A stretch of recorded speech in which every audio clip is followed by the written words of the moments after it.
Voyage apostolique du pape François à Marseille pour la conclusion des rencontres méditerranéennes 22 et 23 septembre 2023. Prière mariale avec le clergé diocésain, parole du Saint-Père à la basilique Notre-Dame de la Garde, vendredi 22 septembre 2023. Chers frères et sœurs, bon après-midi. Je suis heureux de commencer ma visite en partageant avec vous ce moment de prière. Je remercie le cardinal Jean-Marc Aveline pour son mot de bienvenue et je salue son Excellence Monseigneur Éric de Moulin-Beaufort, les chers évêques, les pères recteurs et vous tous, prêtres, diacres et séminaristes, personnes consacrées, qui œuvrez dans cet archidiocèse avec générosité et dévouement pour construire une civilisation de la rencontre avec Dieu et avec le prochain. Merci pour votre présence, pour votre service et merci pour vos prières. Arrivant à Marseille, je me rallie aux plus grands, Sainte Thérèse de l'Enfant Jésus, Charles de Foucauld, Jean-Paul II et tant d'autres qui sont venus ici en pèlerinage pour se confier à Notre-Dame de la Garde. Nous déposons sous son manteau les fruits des rencontres méditerranéennes avec les attentes et les espérances de vos cœurs. Dans la lecture biblique, le prophète Sophonie nous a exhortés à la joie et à la confiance en nous rappelant que le Seigneur notre Dieu n'est pas loin, il est là, près de nous, pour nous sauver. C'est un message qui nous renvoie d'une certaine manière à l'histoire de cette basilique et à ce qu'elle représente. En effet, elle n'a pas été fondée en souvenir d'un miracle ou d'une apparition particulière, mais simplement parce que depuis le XIIIe siècle, le saint peuple de Dieu cherche et trouve ici, sur la colline de la Garde, la présence du Seigneur sous le regard de sa sainte mère. C'est pourquoi depuis des siècles, les Marseillais, spécialement ceux qui naviguent sur les flots de la Méditerranée, y montent pour prier. C'est le saint peuple fidèle de Dieu qui, j'utilise le mot, a oint ce sanctuaire, ce lieu de prière.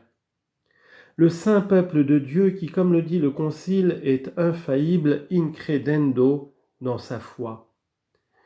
Aujourd'hui encore, la Bonne Mère est pour chacun la protagoniste d'un tendre croisement de regards. D'une part, celui de Jésus qu'elle nous indique toujours et dont l'amour se reflète dans ses yeux. Le geste le plus authentique de la Vierge est « Faites tout ce qu'il vous dira » en désignant Jésus. D'autre part, celui de nombre d'hommes et de femmes de tous âges et de toutes conditions qu'elle rassemble et conduit à Dieu, comme nous l'avons rappelé au début de cette prière, en déposant à ses pieds un cierge allumé.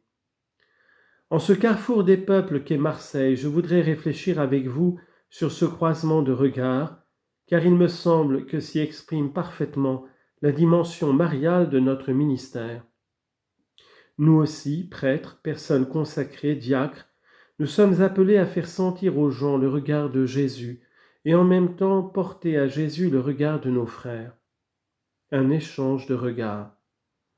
Dans le premier cas, nous sommes des instruments de miséricorde, dans le second, des instruments d'intercession. Premier regard, celui de Jésus qui caresse l'homme. C'est un regard qui va de haut en bas, non pas pour juger, mais pour relever celui qui est à terre. C'est un regard plein de tendresse qui transparaît dans les yeux de Marie. Et nous, appelés à transmettre ce regard, nous sommes tenus de nous abaisser, d'éprouver de la compassion. J'insiste sur ce mot, compassion. N'oublions pas que le style de Dieu est celui de la proximité, de la compassion et de la tendresse. De faire nôtre la bienveillance patiente et encourageante du bon pasteur qui ne fait pas de remontrance à la brebis perdue, mais la charge sur ses épaules et fête son retour à la bergerie. J'aime à penser que le Seigneur ne sait pas faire le geste de pointer le doigt pour juger, mais qu'il sait faire le geste de tendre la main pour relever. Frères et sœurs, apprenons de ce regard. Ne laissons pas un jour passer sans nous rappeler le moment où nous-mêmes l'avons reçu et faisons-le nôtre pour être des hommes et des femmes de compassion. Proximité, compassion, tendresse. Ne l'oublions pas. Avoir de la compassion veut dire être proche et tendre. Ouvrons les portes des églises et des presbytères, mais surtout celles du cœur, pour montrer par notre douceur, notre gentillesse et notre accueil le visage de notre Seigneur. Que celui qui vous approche ne trouve ni distance ni jugement, qu'il trouve le témoignage d'une humble joie, plus fructueuse que toute capacité affichée. Que les blessés de la vie trouvent un port sûr, un accueil dans votre regard, un encouragement dans votre étreinte, une caresse dans vos mains capables d'essuyer les larmes. Même dans les nombreuses occupations de chaque jour, s'il vous plaît, ne laissez pas faiblir la chaleur du regard paternel et maternel de Dieu. Et aux prêtres, s'il vous plaît, dans le sacrement de pénitence, pardonnez toujours. Soyez généreux comme Dieu est généreux avec nous. Pardonnez. Et avec le pardon de Dieu, de nombreux chemins s'ouvrent dans la vie.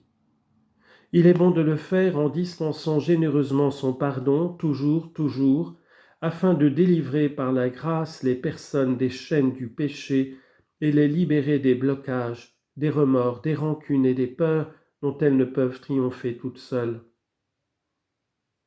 Il est beau de redécouvrir avec émerveillement, à tout âge, la joie d'éclairer les vies avec les sacrements dans les moments heureux et tristes, et de transmettre au nom de Dieu des espérances inattendues.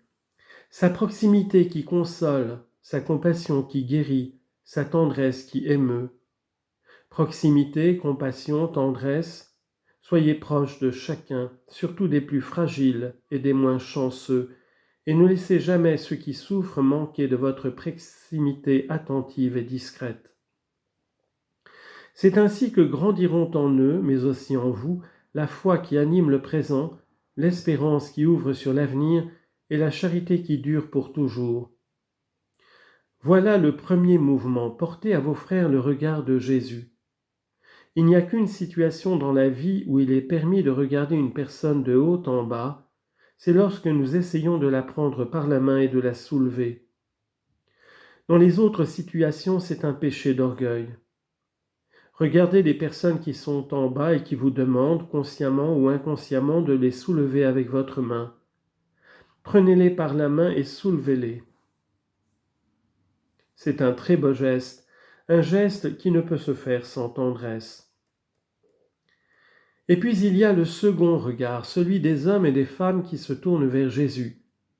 De même que Marie à Cana recueillit et porta au Seigneur les inquiétudes de deux jeunes mariés, vous aussi, vous êtes appelés à être pour les autres, des hommes et des femmes pour les autres, la voix qui intercède. Romains 8, 34. Alors la récitation du bréviaire, la méditation quotidienne de la parole, le rosaire et toute autre prière, je vous recommande surtout l'adoration. Nous avons perdu un peu le sens de l'adoration, nous devons le reprendre. Je vous recommande cela. Toutes ces prières seront pleines des visages de ceux que la Providence met sur votre chemin. Vous porterez avec vous leurs regards, leurs voix, leurs questions à la table eucharistique devant le tabernacle ou dans le silence de votre chambre, là où le Père voit. Matthieu chapitre 6, verset 6. Vous leur ferez écho fidèlement en tant qu'intercesseurs comme des anges sur la terre, des messagers qui portent tout devant la gloire de Dieu.